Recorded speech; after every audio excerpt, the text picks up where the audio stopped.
ada dua faktor sebetulnya yang menghambat terhadap proses epitelisasi yang baik. Yang pertama karena biofilm, atau kedua karena hipergranulasi.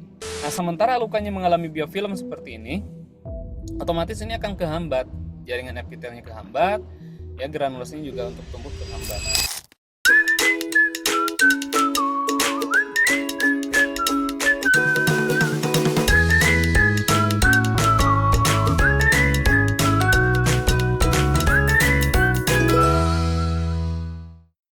Alhamdulillah kita bisa bertemu kembali ya Bapak Ibu semuanya.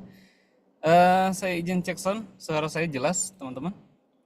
Suara saya jelas, Mas Hardeza? Jelas Pak Agung. Baik, ya. Insya Allah ini di hari Rabu ya, yang sesi keberapa nih? Udah banyak banget sesi kita di Medcovazen Academy ya, teman-teman semuanya. Dan ini yang hadir juga cukup banyak sekali. Ya, insya Allah kita akan lebih ke diskusi karena saya tahu secara konsep pasti teman-teman sudah pada paham semua ya. Mungkin nanti saya coba untuk mengulas sedikit terkait dengan biofilm, nanti masuk ke sesi pembahasan daripada kasus yang teman-teman pernah share ya. Kemudian juga nanti ada sesi diskusi di akhir. Jadi jika teman-teman ada yang ingin disampaikan atau ingin didiskusikan silahkan ya. Kita di sini sifatnya lebih ke sharing session. Jadi boleh saja mungkin nanti konsep ataupun juga pengalaman datang dari teman-teman sebagai para penggiat praktisi luka di seluruh Indonesia. Nah, baik teman-teman semuanya, izin saya share screen dulu ya. Sebentar. Baik. Kali ini saya coba untuk membahas terkait dengan hal yang memang sering kita temui di lapangan, tetapi tidak sedikit yang teman-teman mungkin nggak sadar gitu ya, yang justru itu menghambat sekali terhadap proses dan progres penyembuhan luka yang kita harapkan bisa terjadi secara optimal, teman-teman. Nah, kita mungkin membahas dari segi kondisi klinis luka ya, di mana memang luka kronis pasti akan terinfeksi atau terkontaminasi ya, dan memang tidak sedikit yang terjadi sampai pada tahap infeksi baik lokal, spreading bahkan sampai systemic infection atau systemic infeksi. Di sini saya coba untuk menggarisbawahi satu keadaan atau tanda daripada infeksi pada luka kronis, yaitu adalah adanya biofilm ya, serta bagaimana caranya kita mengupayakan ya agar biofilm ini bisa dimanage dengan optimal, dengan maksimal, dan juga dicegah karena memang dia akan selalu muncul kembali terutama pada kasus luka yang sedang kita rawat ya, luka-luka kronis teman-teman semuanya. Nah, fakta bahwa biofilm ini muncul teman-teman di antara 60% bahkan juga ada 100% ya yang menyebutkan luka kronis ini akan mengalami atau mendapatkan biofilm ya. Dan ini sementara pada luka akut itu hanya 6% saja. Jadi kalau misalkan kita lihat biofilm ini muncul, itu adalah terjadi pada luka kronis. Dan itu banyak sekali ya. Angka 100% ini bisa kemungkinan semuanya luka kronis memang terdapat biofilm. Namun memang teman-teman, banyak dan sedikitnya tebal dan tidaknya biofilm itu tergantung dari kondisi luka itu kembali. Ya, ada sebagian yang memang hanya lapisan saja bening gitu kan. Ya, agak mengkilap, berlendir ya, seperti struktur biofilm di sini ya. Struktur biofilm itu berlendir, mengkilap seperti kaca dan tembus cahaya. Jadi kalau misalkan teman-teman lihat ya, itu kalau misalkan kita ambil kemudian kita ini bisa saja dia bening gitu teman-teman ya, tetapi sebagian juga ada yang berwarna kuning. Tetapi memang kalau misalnya kita bandingkan dengan SLAF agak sedikit berbeda ya. Kalau SLAF memang dia adalah jaringan yang sudah mati, kalau biofilm ini ada lapisan di atas, biasanya di atas jaringan yang sehat atau granulasi. Nah ya, biofilm ini terdiri dari komunitas mikroorganisme. Jadi dia membentuk sebuah koloni daripada mikroorganisme atau bakteri yang sudah dilemahkan namun belum mati teman-teman, dan kemudian dia membentuk koloni menempel pada permukaan jaringan tadi ya, pada permukaan luka ya. Nah, terbungkus oleh zat polimer ekstraseluler atau extracellular polymer substances atau EPS ya. Nah, ini adalah biofilm. Nah, kemudian struktur biofilm ini ya terdiri dari tadi IPS, materi kompleks berupa protein, DNA dan serat atau polisakarida. Nah, kemudian bagaimana prosesnya terbentuknya biofilm? Jadi teman-teman ada istilahnya adalah adesi, kolonisasi, maturasi, dan dispersi. Adesi itu adalah penempelan daripada bakteri tadi ya pada permukaan luka, attachment ya pada permukaan luka, dan kemudian koloni itu membentuk ya kesatuan ataupun dia bersatu teman-teman, dan akhirnya menjadi maturasi ya, menjadi matang ya, dan terbentuk di sini ada namanya adalah EPS atau extracellular polymeric substance ya. Tadi kemudian dia membungkus lapisan atau melapisi daripada si biofilm ini, dan kemudian terakhir kalau sudah dia maturasi dia akan menyebar kembali membentuk koloni baru yang makin bertambah jumlahnya makin semakin banyak. Nah ya, jadi kalau misalkan kita lihat kapan itu terjadinya biofilm adesi, jadi 2 sampai 4 jam pertama pada saat luka itu setelah kita bersihkan. Jadi teman-teman kalau misalkan kita habis ngerawat luka nih, ya 2 sampai 4 jam itu si si koloni tadi ya yang jumlahnya belum begitu banyak itu sudah nempel si bakteri di permukaan luka. Nah, ini fase awal. Dan kalau misalkan kita temukan kondisi biofilm masih di fase ini, itu lebih mudah dibersihkan dan dia belum membentuk lapisan yang memang kuat terhadap antibiotik. Jadi kalau misalkan antibiotik kita kasih itu masih bisa diselesaikan dengan pemberian antibiotik atau antimikrobial dressing, ya. Itu pada saat tahap attachment. Kemudian yang kedua tadi adalah ketika misalkan dia sudah berkoloni kemudian membentuk lapisan EPS. Ya, kalau misalkan dia sudah menghasilkan EPS ya, ini akan menjadi lapisan pelindung kayak slime-nya gitu ya, dan menyelimuti terhadap bakteri tadi. Ya. Fungsi dari EPS ini bagi bakteri apa? Dia berfungsi untuk melindungi bakteri dari antibiotik, kemudian menghindari sistem imun. Jadi imunitas kita nggak bisa nembus tuh terhadap pertahanan bakteri itu, kemudian juga membuat bakterinya menjadi lebih lengket. Jadi attachment-nya lebih kuat, teman-teman. Kadang kan kalau misalkan kita ngebersihin biofilm itu pakai kasa aja di apa namanya? Di swab gitu, itu bisa keangkat. Tetapi pada tahap ketika misalkan EPS-nya semakin bertambah, jumlah bakterinya semakin bertambah tadi karena ada penyebaran ya, maka dia akan semakin attachment, akan semakin lengket ya. Nah, kemudian matur itu kapan waktunya? Yaitu pada saat 2 sampai 4 hari. Ya, kalau misalkan sudah 2 hari, artinya sudah 48 jam, struktur biofilm ini menjadi satu struktur atau kesatuan yang kompleks, teman-teman. Ya, dan sangat kuat. Kuat terhadap apa? Kuat terhadap pemecahan dari antimikrobia ataupun juga antibiotik. Jadi strukturnya itu kuat dan tidak bisa diselesaikan dengan itu. Jadi gimana caranya? Ya harus dibuang gitu ya. Kalau nggak dibuang, dia akan resisten. Ya, pada saat ganti balutan berikutnya itu harus dibersihkan, dibuang gitu ya. Nah, ini biasanya fase yang bisa mengakibatkan kenapa luka kronis itu sulit sembuh, teman-teman. Ya, jadi bagaimana yang harus kita lakukan ya? Kita pertama harus dibersihkan pada saat penggantian balutan, dan yang kedua, bagaimana caranya kita melakukan pencegahan agar tidak muncul lagi biofilm ini. Ya, karena kalau misalkan sudah muncul dan membentuk tadi proses ini, tahap-tahapan ini, maka ini akan membentuk satu lapisan yang bahkan nggak bisa ditembus oleh antibiotik atau antimikrobial dressing. Ya, gitu.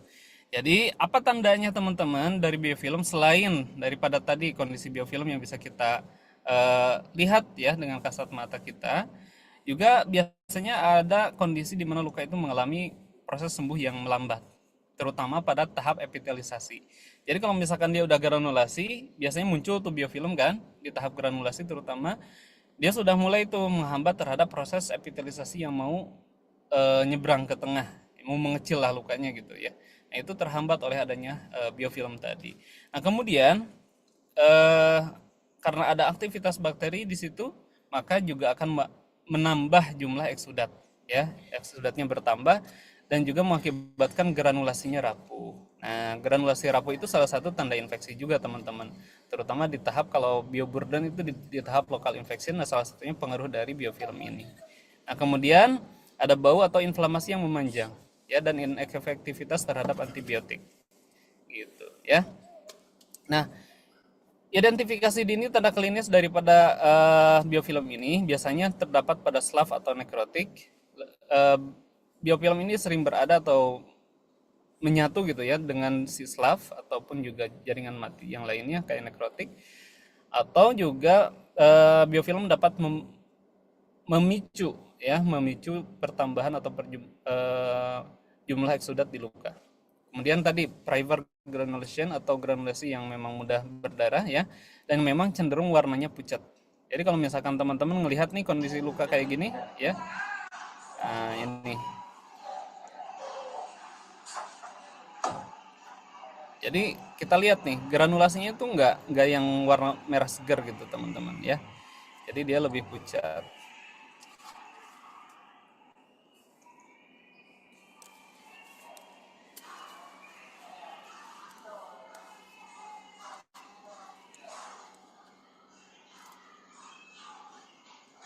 Nah, ini bisa dilihat ya.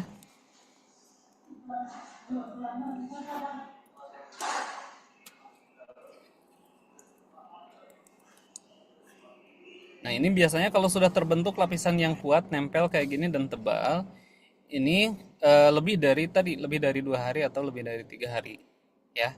Jadi karena dia udah menyatu, kemudian membentuk EPS tadi, dan semakin matur atau semakin matang, dan attachmentnya lebih kuat, lebih nempel. Jadi kalau misalkan diangkat pakai kasa, kadang nggak bisa nih, teman-teman. Jadi harus pakai apa namanya pinset, atau kalau misalkan mau lebih optimal lagi, mungkin bisa menggunakan hydropressure, ya. Delay healing tentu karena memang ini akan menghambat terhadap proses kalau misalkan granulasinya belum tumbuh juga menghambat terhadap proses pertumbuhan granulasi. Nah, kemudian kalau misalkan epitelisasinya juga belum muncul ya atau misalkan kayak gini nih mau nyebrang epitelnya itu juga menghambat terhadap pertumbuhan epitelisasi. Gitu ya. Dan ini tadi resistensi terhadap antimikrobia atau antibiotik sistemik. Nah, jadi teman-teman ya, kita sebagai wound clinician tentu ini menjadi sesuatu hal yang sangat merugikan sekali ya adanya biofilm pada luka kronik sehingga apa yang harus kita lakukan ya kita harus lakukan manajemen. Nah, manajemennya ada dua sebetulnya ya. Yang pertama adalah pembersihan sorry. Yang kedua adalah pencegahan untuk munculnya lagi ya. Nah, pembersihan ya tentu kita harus bersihkan dengan optimal. Tadi sebelum kita buang ya, sebelum masuk ke M yang kedua, M yang pertama pada saat pencucian juga harus betul-betul karena itu juga membantu terhadap mengangkatnya biofilm. Cuman memang kadang kita pada saat membersihkan ini harus juga hati-hati karena tadi ingat bahwa struktur granulasi yang terbentuk juga prosesnya dia akan mudah berdarah karena biofilm ini juga menghambat terhadap angiogenesis tadi teman-teman. Jadi harus lebih hati-hati. Kemudian yang kedua adalah lakukan debridement. Debridement adalah membuang tadi ya, membuang daripada biofilm yang muncul tadi ya. Dengan cara apa? Dengan cara kita melakukan swabbing menggunakan kasa ya. Kalau misalkan saya tuh prefer kalau misalkan menggunakan kasa biasanya kita lakukan kompres dulu menggunakan PHMB ya selama kurang lebih 5 atau sampai 10 menit ya. Kemudian kita lakukan swabbing menggunakan kasa. Nah, kalau nggak menggunakan kasa nggak dapat kayak gini nih udah tebal banget. Nah, ini boleh menggunakan pinset. Nah, kayak barusan ya kita ambil jadi keangkat. Nah, ini juga sama. Sebetulnya beda kalau misalkan dia adalah slav tentu nggak bisa keangkat langsung kayak kita lebih mudah gitu ya kalau misalkan biofilm. Karena strukturnya memang berbeda dengan slav. Jadi biofilm itu attachment bukan dari jaringan mati itu sendiri. Nah, kemudian yang ketiga ya, tadi pembersihan ya, bisa pencucian ataupun debridement. Kemudian yang selanjutnya adalah pencegahan untuk munculnya kembali. Beradab pada mana? Pada pemilihan dressing. Karena tadi kalau misalkan dia sudah matur teman-teman ya, sudah 2 hari 48 jam atau lebih, artinya ketika misalkan kita berikan topika antimikrobial atau antibiotik sistemik dia nggak efektif. Makanya apa? Pada saat awal setelah perawatan luka ya, makanya ganti balutannya atau gunakan balutan yang memang mengandung antimikrobial. Tujuannya adalah untuk mencegah agar tidak terjadi proses penempelan attachment sampai maturasi tadi. Ya, yaitu salah satunya yang kita rekomendasikan adalah menggunakan antimikrobial dressing. Antimikrobial dressingnya boleh apa saja teman-teman. Boleh bisa menggunakan Cadexamer iodine atau juga menggunakan silver dressing. Nah, silver dressing yang pakai tentunya adalah methylphosphate silver di sini ya. Selain itu juga boleh. Tapi teman-teman ya, ini hal yang paling penting karena memang untuk mencegah munculnya kembali biofilm ya. Karena kalau misalkan tadi sudah muncul dan sudah kuat ya, dia sulit untuk dipecah atau sulit untuk ditembus oleh si antimikrobial gitu ya karena lapisannya kuat. Nah, kemudian yang selanjutnya tadi ya Apa yang bisa membersihkan pada saat kita pencucian luka? Ya tentu adalah menggunakan sabun cuci luka. Ya, kemudian apalagi PHMB atau HOCl atau oktanidin. Ya, kalau sabun cuci luka kenapa harus digunakan? Seperti kita sepakati bahwa pada luka kronik ada luka yang kotor dan terkontaminasi. Jadi kalau misalkan kita hanya mencuci hanya menggunakan cairan saja, ya itu nggak akan membantu menghilangkan kotoran-kotoran tadi. Jadi memang disarankan atau sangat dianjurkan untuk menggunakan sabun cuci luka. Apa sabun cuci luka yang terbukti efektif adalah metcofazin sabun cuci luka. Ini yang sering kita pakai teman-teman ya. Kemudian antimikrobial dressing tadi ya boleh silver dressing atau cadexomyr iodine. Nah, ini penting untuk kita gunakan karena selama dia masih ada biofilm, kan kategorinya itu di local infection ya, di tahapan bioburden. Local infection itu harus menggunakan topika anti.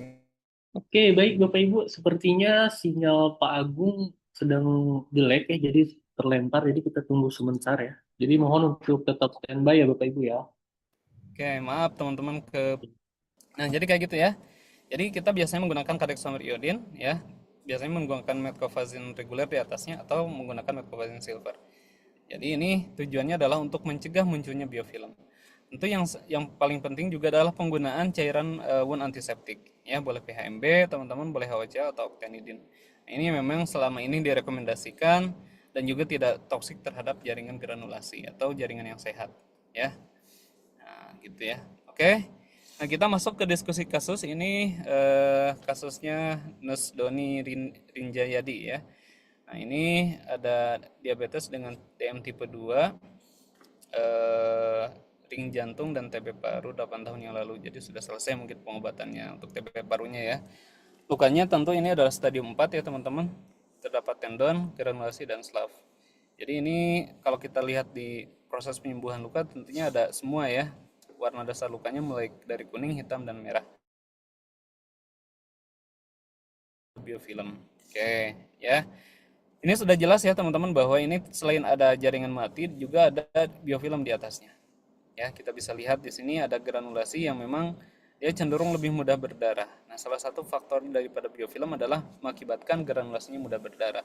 Dan juga apalagi kelihatan ini bahwa kalau misalkan di sini nih di permukaannya itu terdapat lapisan mengkilat tadi ya, seperti hanya biofilm tadi disampaikan bahwa terdapat lapis bening seperti kaca gitu ya teman-teman. Dan itu juga akan menghambat terhadap apa? Terhadap proses pertumbuhan jaringan granulasi dan epitelisasi. Nah, cuman mungkin saya akan coba komentari untuk kasus luka yang ini. Nah, ini lukanya memang sudah di tahap proliferasi, tapi masih ada tadi, masih ada pemberatnya itu ada inflamasi atau infeksi. Akan tetapi teman-teman yang perlu kita perhatikan adalah kalau misalkan ini sudah beberapa kali perawatan ya, atau lebih mungkin, saya nggak dapat datanya nih udah berapa kali perawatan lukanya. Tapi kalau misalkan memang sudah sering kali perawatan, tentu kita fokusnya yang pertama adalah di persiapan dasar luka. Kenapa persiapan dasar luka? Karena sebetulnya lukanya udah bagus. Luka bagus dilihat dari mana? Di sini udah terdapat granulasi. Dan sebagian di granulasi udah terdapat pembentukan epitelisasi. Jadi basale membrannya udah terbentuk ya, artinya udah siap. Belum merata di semua bagian. Kenapa? Karena memang masih ada jaringan mati ya. Nah, terutama ini slav yang memang dia diakibatkan karena ada tendonnya juga. Jadi ini agak tricky bagi teman-teman yang mungkin ketemu kasus yang sama seperti ini. Memang agak susah gampang, artinya kita harus harus mengoptimalkan gimana caranya agar tendon ini nggak rusak, nggak hilang gitu ya. Karena memang jadi kita optimalkan gimana caranya kita pertahankan dengan baik. Tetapi di sisi lain, kalau misalkan ini nggak dibuang, ini nggak segera dibersihkan, itu menghambat terhadap proses granulasi yang mau muncul. Contohnya kayak gini nih. Jadi karena ini masih ada jaringan mati, ya masih ada slav yang nempel di biofilm tadi, di tendon. Nah ini nggak muncul granulasinya, nggak merata di semua luka, di semua area luka. Ya, dan tadi biofilm pasti muncul di sini. Nggak biar dressing yang harus dioptimalkan di sini. Gitu ya. Mungkin ke depan nextnya kalau misalkan nanti boleh didiskusikan lagi Kak Doni ini ya, Nurse Doni boleh dioptimalkan bagaimana caranya kita mengupayakan agar warna dasar lukanya merah semuanya, sehingga nanti pertumbuhan jaringan granulasi dan epitelisasi bisa terjadi secara optimal. Oke, kemudian kasus yang kedua Nas Ahlis ya. Nas Ahlis banget ya, udah terjadi proliferasi, tetapi di sini kita lihat ya, betul tadi bahwa biofilm itu kayak lapisan yang mengkilat di permukaannya ya, dan ini memang nggak bisa dihindari, dan itu pasti muncul ya, dan pasti ini menghambat terhadap proses pertumbuhan atau perkembangan luka ya.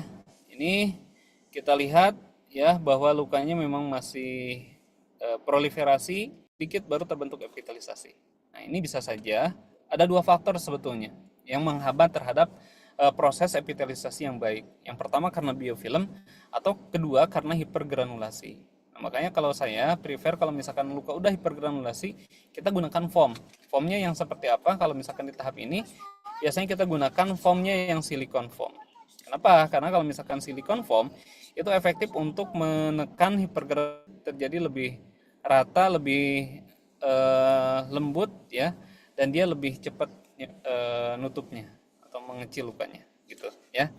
Selain tadi penggunaan antimikrobial dressing tentunya pada kasus luka ini masih sangat diperlukan karena masih ada biofilm ya.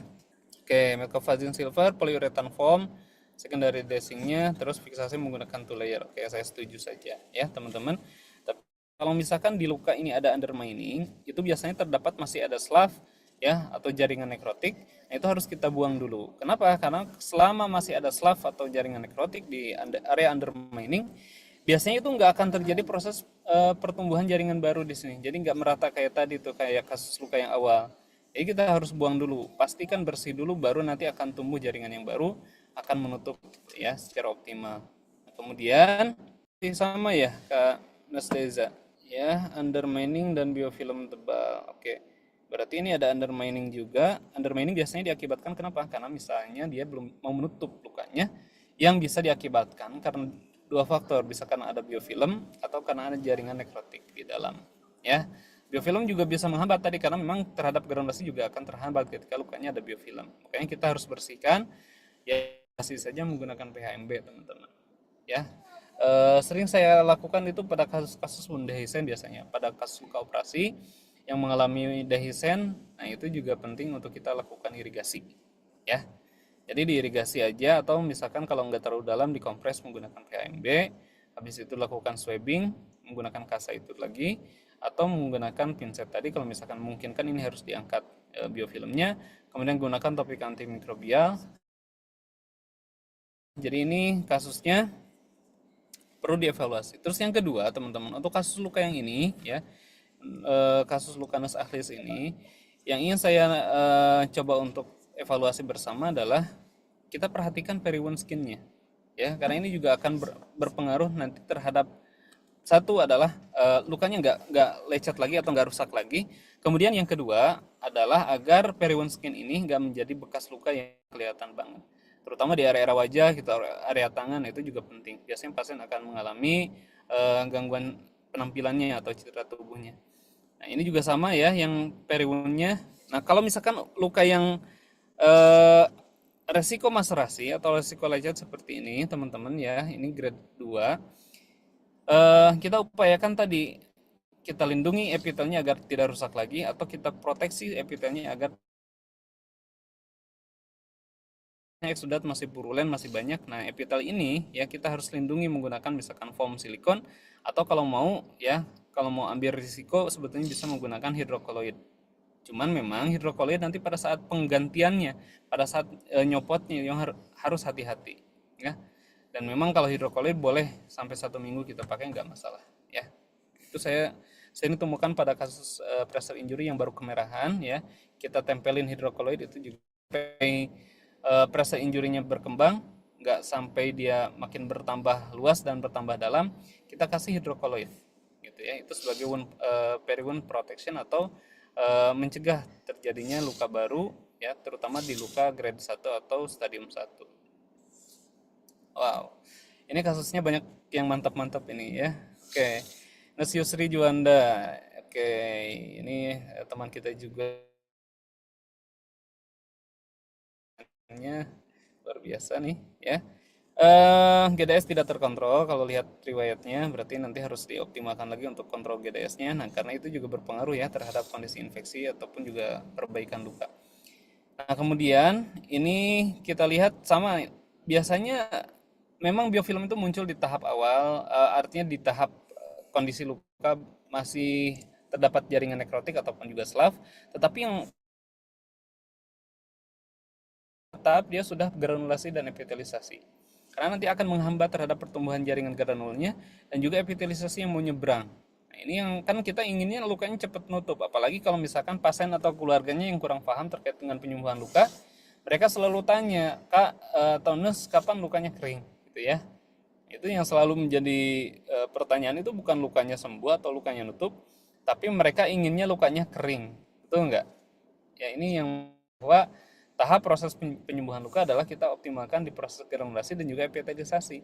Nah, sementara lukanya mengalami biofilm seperti ini, otomatis ini akan kehambat, jaringan epitelnya kehambat, ya granulasinya juga untuk tumbuh kehambat. Makanya kita harus bersihkan seperti tadi. Ya, mungkin saya sedikit koreksi, kalau bisa menggunakan topik antimikrobial, ya. Kalau misalkan yang silver sudah lama, boleh menggunakan Cadexomeriodin atau antimikrobial yang lain. Di PHMB tetap ya sabun cuci luka dengan gentle. Nah, teman-teman, sebetulnya ya kalau misalkan mau ngambil biofilm atau mau mengangkat biofilm, pada saat pencucian itu juga sangat berpengaruh, ya. Kita agak sedikit dikompres aja dengan sabun, kemudian nanti kita apa namanya, gosok pelan-pelan menggunakan tangan ataupun juga menggunakan kasa. Ini biasanya biofilm mulai keangkat, ya. Kalau misalkan satu kali belum optimal, itu boleh satu kali, boleh dua kali atau bahkan lebih, ya. Cuma rata-rata biasanya dua kali. Jadi habis sekali dicuci, disabunin, kemudian dibilas, ya. Kemudian cuci lagi, disabunin lagi, dibilas lagi. Nah, itu optimal ya, teman-teman. Jadi kondisi luka yang infeksi ataupun juga yang terdapat biofilm ini bisa keangkat ya, terutama di lapisan luar yang enggak terlalu menempel kuat pada luka. Oke, mungkin boleh share sharing kasus luka ini udah berapa kali perawatan, kemudian tindakan apa saja yang sudah diberikan, ya, kemudian bagaimana evaluasi dari kasus ini. Boleh mungkin bisa open mic. Izin Pak, sekalian mau tanya Pak. Itu kebetulan kasus saya Pak. Untuk pasien itu Pak sudah hari ke-25 Pak. Terus kan Bapak tadi kan nyebutkan biofilm Pak. Nah, biasanya saya cuci pakai gentle wash Pak, sabun kita Pak. Nah, terus itu biasanya Pak kalau pas sudah dicuci keluar lendir, apakah itu biofilm Pak? Terus eh yang kedua Pak, untuk perbedaan formnya itu gimana Pak? Soalnya saya menggunakan yang Official Light itu Pak. Terima kasih Pak. Oke, baik. Terima kasih Mas Yusri. Ini udah 20 hari atau berapa hari tadi? Maaf. Lukanya tadi udah berapa lama ini dirawat? Maaf. Oh, 25 hari. Baik. Ya, kalau saya lihat ini progres yang cukup baik. Kalau misalkan memang dari sebelumnya dia sebetulnya udah kondisi luka seperti ini cukup bagus ya. Kenapa bisa dibilang bagus? Karena granulasinya enggak yang pucat-pucat banget. Artinya berarti infeksinya, tahap infeksi awal itu sudah tertangani dengan baik, atau KU-nya pasien biasanya dia bagus ya. KU-nya bagus, nutrisi optimal, kemudian gula darah juga harusnya terkontrol kalau misalkan seperti ini. Karena misalkan kalau misalkan pasien dengan tadi dengan kondisi yang masih infeksi, dan itu akan proses penyembuhan lukanya juga akan lama gitu ya. Cuman memang mungkin perlu diperhatikan lagi. Yang pertama saya coba kasih saran ini untuk dibuang lagi jaringan yang slavnya ya. Kemudian juga dibersihkan ya sampai dia ketemu warna dasar luka merah semuanya ya. Memang akan lebih optimal jika menggunakan hydropressure. Tapi jika tidak ada ya menggunakan CSWD atau menggunakan gauss teknik juga bisa ya. Kemudian cairan pencucinya ya memang dia pada saat kita cuci kan menggunakan sabun cuci luka itu juga akan kelihatan pada saat kita bilas atau kita swab menggunakan kasa gitu, digosok pelan-pelan itu memang agak berlendir, itu salah satunya juga bisa termasuk di dalamnya ada biofilm yang keangkat. Jadi optimalnya pencucian luka itu di situ. Nah, kalau kita ngandelin pada saat kita pembersihan luka kadang ada yang kelewat juga. Atau kalau misalkan pada kasus teman ya. Ini kita pertama awal cuci dulu, kemudian nanti pada saat setelah dicuci dikeringkan, dibersihkan menggunakan pinset misalnya kayak tadi. Dan kemudian nanti pada saat selesai pencucian, kita bersihkan lagi menggunakan atau kita cuci lagi ya. Pada saat sudah dibersihkan menggunakan pinset, kita cuci lagi, kita cuci ulang. Itu nggak masalah. Itu akan lebih optimal lagi karena biasanya bekas biofilm nempel itu tadi itu masih ada di sisa di bawahnya. Jadi itu kalau misalkan kita kalau mau misalkan dibersihkan atau dicuci lagi boleh atau minimal kita kompres lagi menggunakan PHMB. Oke, gitu ya. Jadi ini penting untuk proses pencucian di awal. Jadi kalau misalkan tadi kayak ada lendir ya nggak masalah, itu berarti ada biofilm yang keangkat di tahap proses kita perawatan luka. Terus menggunakan foam yang mana yang bagus untuk kasus luka ini? Nah sebetulnya kalau tadi disebutin ya mereknya misalkan Optisilate dari Unicell, ya itu juga bisa. Nah kalau misalkan kita mau lebih terutama di area-area epitelisasi yang mau terbentuk ini, boleh menggunakan foam silikon.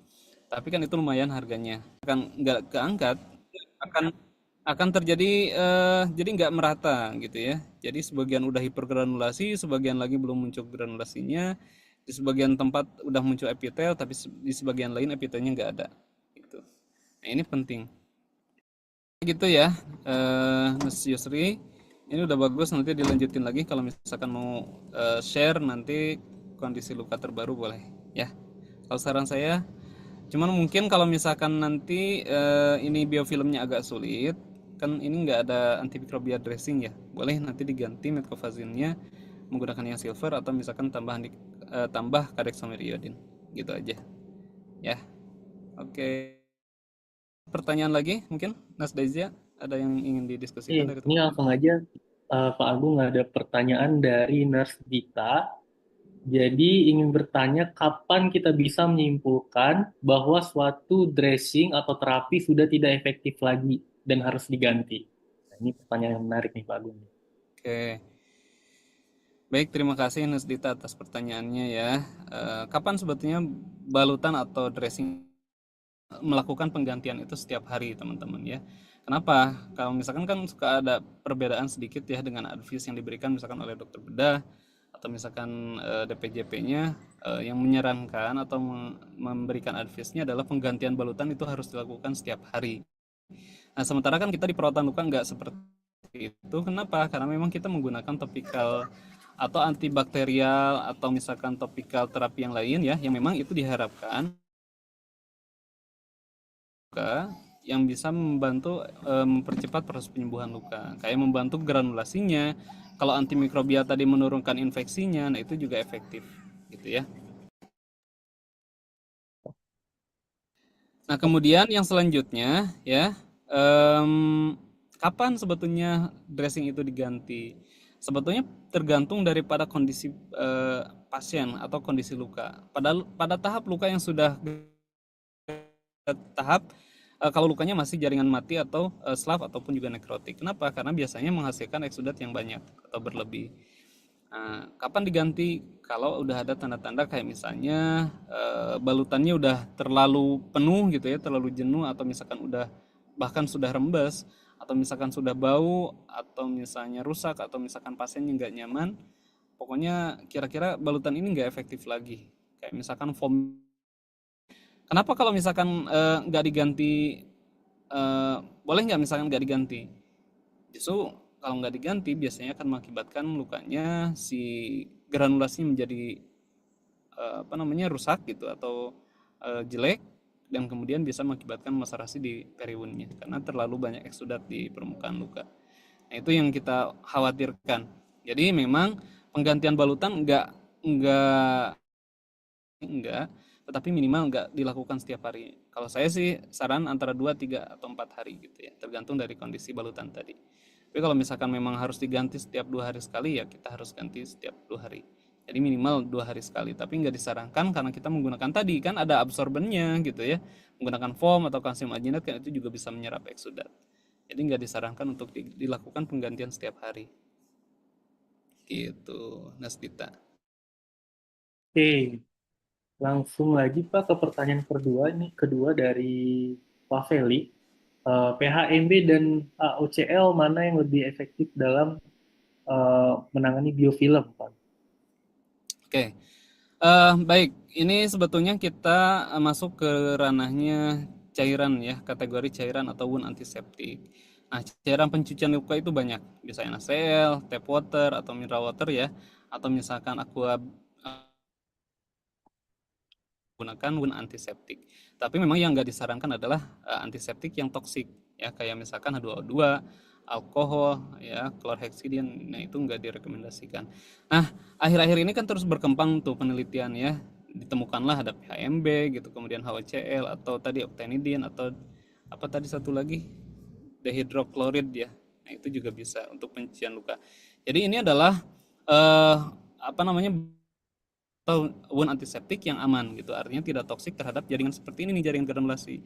Karena kalau misalkan menggunakan H2O2 ini rusak lagi, nanti nggak muncul lagi, atau epitelnya rusak lagi, lecet lagi gitu ya, nggak tumbuh-tumbuh lukanya nanti. Nah, mana yang lebih efektif? Kalau secara klinis, yang saat ini memang sering dipakai teman-teman adalah PHMB, ya PHMB itu yang untuk biofilm. Tetapi tidak menutup kemungkinan karena ini adalah lihat di prosesnya itu karena ada koloni bakteri, ada attachment bakteri di situ. Kalau kita cuci bersih ya itu akan hilang, itu tentu juga bisa efektif. Jadi boleh bisa menggunakan HCl, boleh menggunakan octanidine atau dihydrochloride. Tetapi yang memang saat ini paling sering digunakan dan memang yang paling banyak gitu ya sediaan ataupun juga pabrikasi daripada wound antiseptik ya, mereknya paling banyak gitu ya teman-teman, itu adalah PHMB. HCl masih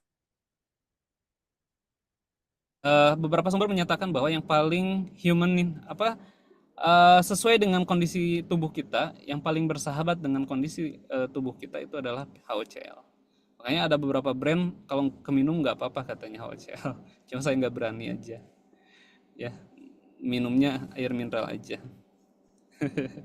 Gitu ya, Nes Felix. Eh, boleh dicoba dua-duanya, tapi kalau saran saya di awal kita pakai PHMB. Oke, HOCl boleh. baik, baik Pak Agung. Pak Agung, ini masih banyak banget pertanyaan tentang kasus ini. Cuman saya pilih salah satu kasus Pak Agung ya. Punya Boleh, waktu boleh. juga. Jadi ini ada pertanyaan dari Nersuria. Jadi Ya. dia ngirim foto nih, terlihat tendonnya. Saran untuk merawat tendon supaya terlihat sehat gitu Pak Agung. Karena dia udah menggunakan metode perawatan luka modern nih Pak Agung. Fotonya terlampir di sini. Oke, nah ini harus dievaluasi juga riwayat perawatan sebelumnya. Karena memang kalau misalkan kita lihat tendonnya agak kurang sehat ya, Anastasia ya. Karena warnanya hijau. Hijau ini mengindikasikan dua, bisa karena nekrotik atau kedua karena bakteri. Ya, kalau bakteri juga akan berpengaruh memperburuk kondisi tendon tadi. Memang agak serba salah kita dalam proses perawatan luka dengan tendon ekspos seperti ini. Pertahankan tendonnya, di sisi lain kita ingin menghilangkan slaf yang nempel di tendon tadi. Kalau nggak dihilangkan resikonya apa? Resikonya granulasinya udah nunggu nih, udah nungguin dia mau tumbuh gitu ya. Nih, kan ini granulasinya mau tumbuh sebetulnya ya.